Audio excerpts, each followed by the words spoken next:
बिस्मिल्लाहिर्रहमानिर्रहीम। नाजरीन, hit story के साथ मैं हूं शमशाद मांगट।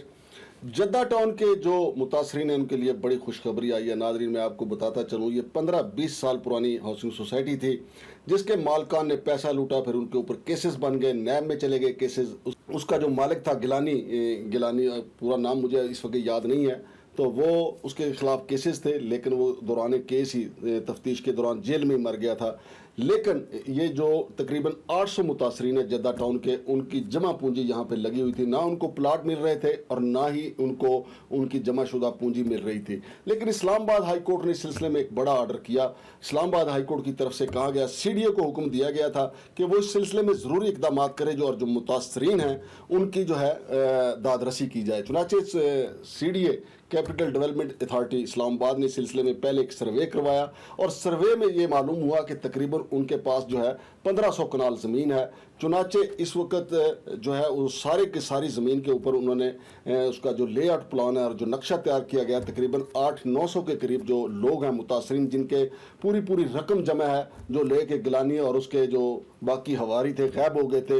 अब अल्लाह पाक के पास तो गिलानी साहब यकीनी तौर पे हिसाब दे रहे होंगे, क्योंकि बड़े पैमाने पे लोगों को उन्होंने मुतासर किया था। लेकिन जो दुनिया की अदालत है इस्लामाबाद हाई कोर्ट जो है, जो आजकल बड़ी मशहूर है, बड़े रिलीफ दे रही है, उन्होंने जद्दा टाउन के मुतासरीन को बड़ा रिलीफ देने का फैसला किया। इस सिलसिले में सीडीए के जो आला हुकाम है उनसे बात हुई तो उन्होंने कहा कि हम अपना ज़रूरी जो होमवर्क है वो मुकम्मल कर रहे हैं और उसके बाद जितने मुतासरीन हैं उनको बुला के इस्लामाबाद हाई कोर्ट के हुक्म के मुताबिक उनको मालकाना हुकूक दे के इस्लामाबाद हाई कोर्ट में ये रिपोर्ट दाखिल की जाएगी। और जहाँ तक नैब का मामला है, चूँकि नैब में जो जिन्होंने पैसा लूटा था उन्होंने एक टका नहीं जमा करवाया और इसीलिए नैब ने मुतासरीन को वो पैसे भी वापस नहीं किए। लेकिन चूँकि इस्लामाबाद हाई कोर्ट का ये आर्डर था कि फौरी तौर पर इस सिलसिले में मुतासरीन की दादरसी के लिए इकदाम किए गए, चुनाचे सीडीए ने ये इकदाम किए हैं और जद्दा टाउन के जो मुतासरीन हैं उनके लिए तकरीबन 15 साल के बाद ये खुशखबरी आई है कि सीडीए उनको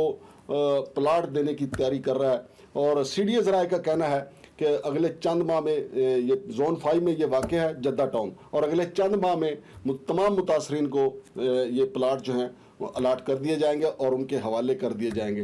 तो नाजरीन, पाकिस्तान में इस किस्म की खबरें आना बड़ा अचंभे की बात होती है, ज़्यादातर यही होता है। बेशक कोई नैब की हिरासत में मर जाए लेकिन पैसे देने वाले की उस तरफ नहीं आते। और ज़्यादातर लोग जो हैं जब जेल में बिल्कुल उनको शुगर हो जाती है, उनका ब्लड प्रेशर हाई हो जाता है, किसी को फालज हो जाता है, फिर नैब को कहते हैं कि जी हमारे साथ डील बना लें, प्ली बार्गेन कर लें।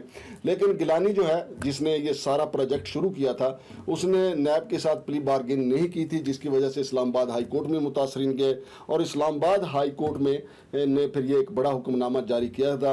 लेकिन गुज़िश्ता रोज़ जो मुतासरीन हैं उनकी तरफ से एक प्रेस रिलीज भी सामने आई थी। उन्होंने कहा था कि सीडीए जो है वो जो इस्लामाबाद हाई कोर्ट का हुक्म है उसकी रूह के मुताबिक अमल दरामद नहीं कर रहा। अब देखना यह है कि सीडीए के लिए अब ये भी ज़रूरी है कि जो मुतासरीन हैं उनको मुतमिन करे, लेकिन दूसरी तरफ मुतासरीन को भी हौसला रखना चाहिए कि जिनके पास उन्होंने पैसे जमा करवाए थे वो या तो अल्लाह को प्यारे हो गए या फिर बैरून मुल्क प्यारे हो गए, वो भाग गए। अगर सीडीए ने कोई अपने तौर पे एक्शन करके उनको कुछ देने का वादा कर ही लिया है या कोशिश कर रही है या देने जा रही है, तो बजाय शुक्राने के नवाफल पढ़ने के अगर आप सीडीए को भी लताड़ना शुरू हो जाएंगे, सीडीए तो बजाते खुद एक ऐसा सफ़ेद आती है। अगर सीडीए ने खामोशी इख्तियार कर ली और उन्होंने ऐसी रिपोर्टें हाई कोर्ट में जमा करवानी शुरू कर दें कि हम दे ही नहीं सकते, फलां लोग भाग गए, फलां लोग भाग गए, या इसमें ये शिक आती है, या जोन 5 में जनाब ये तो नैब ही अब करेगा, तो फिर मामला मज़ीद डिले हो जाएगा। लिहाजा मेरी मुतासरीन से भी गुजारिश होगी कि भागते चोर की लंगोटी से जो मिलता है वो ले लें, बाकी का मुतालबा जारी रखें। शमशाद मांगट को इजाज़त दीजिए। अल्लाह हाफ़िज़।